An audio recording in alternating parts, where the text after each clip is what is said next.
Da la dir la da da. Une belle chanson que j'aimais bien quand j'étais plus jeune, puis encore aujourd'hui, je trouve que cette musique est entraînante. Le rythme est entraînant. Il y a une belle énergie derrière tout ça, mais les paroles sont particulières. Donc, je voulais faire une vidéo sur cette chanson-là depuis un certain temps. Et avec ce qui s'est passé avec l'ouverture des Jeux Olympiques, ça m'a ramené à ça, à cette chanson-là.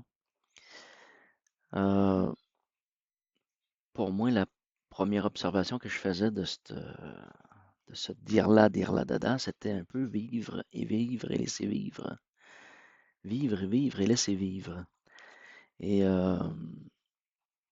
tu pouvais, avec ça, mettre à peu près n'importe quelle sorte de mot, puis tu sais, ça fait la job, ou de toute façon, présenter à peu près n'importe quoi. Mais je me suis mis à essayer de comprendre un peu, en réécrivant les paroles, puis en analysant un peu l'aspect de tout ça. Je me suis rendu compte que, à certains moments donnés, on entend chanter une déesse. Je n'ai que mes deux mains pour semer le vent et le grain. Alors, on est un peu comme si on serait la déesse de l'air et le mouvement sacré dans la main de l'homme de semer le grain. Un peu comme si aussi on le lance pour le semer à la main. Alors, il y a l'aspect d'une déesse de l'air. Après ça, il y a je n'ai qu'une amie, la rivière, elle est à moi, elle me connaît.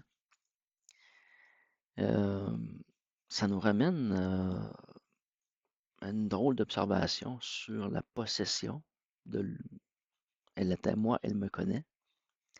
Donc, elle est le fruit de la mer, pas de la mer, mais elle est son fruit quelque part. Et après ça, elle dit, quand elle danse sur les galets, elle fait dire là, dada. Donc, on est un peu comme avec le bruit de l'eau sur la plage, les vagues. Court le furet, file la vague. Et c'est un aspect souvent utilisé à la fois comme de fuite peut-être. Court le furet, file la vague. C'est un peu comme si quelque part il y a une déesse de la mer ou de l'eau qui est revenue à sa nature. Elle dit adieu l'enfant, adieu ma vie. Adieu l'enfant, adieu ma vie. L'enfant, c'est particulier parce que adieu l'enfant. C'est un peu comme si l'enfant serait plus le sien ou n'aurait peut-être comme jamais été. Je n'ai attends un petit peu. Adieu l'enfant. Je n'ai qu'une enfant, c'est ma terre. Ça, c'est un autre aspect qui dénonce un peu le côté déesse ou de l'océan, peut-être,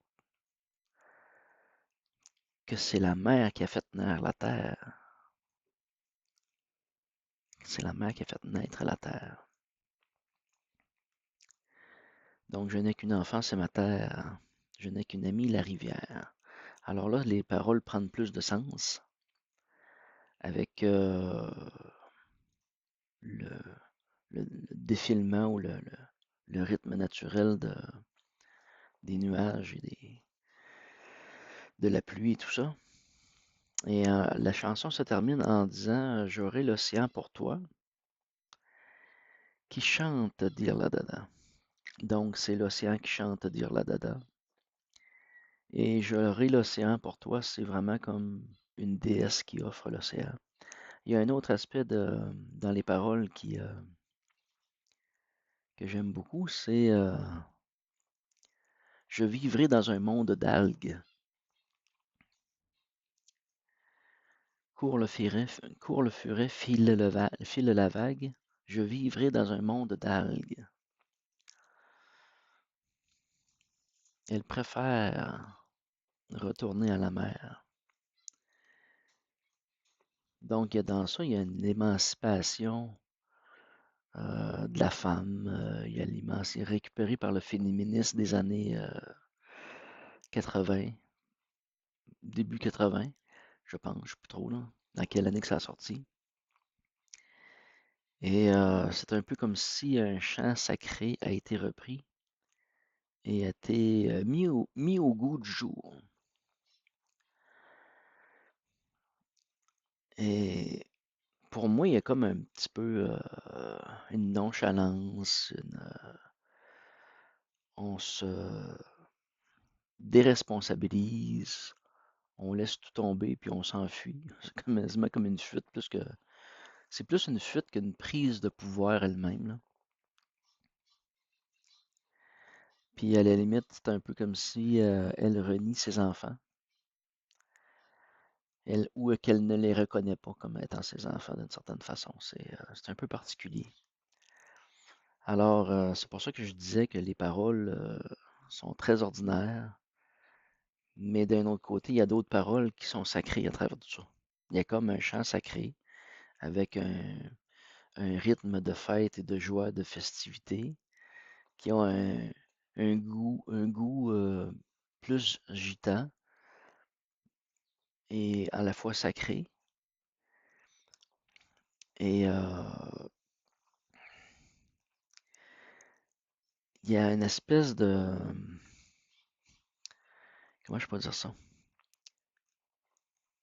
Dans le temps, cette chanson-là, elle a connu une autre version qui l'a encore plus dégradée.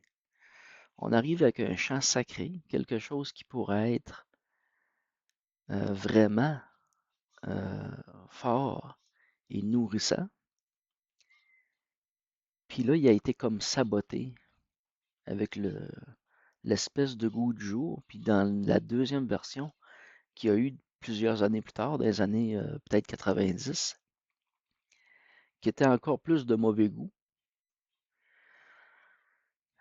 qui a ramené encore ce chant sacré-là à un niveau encore plus bas.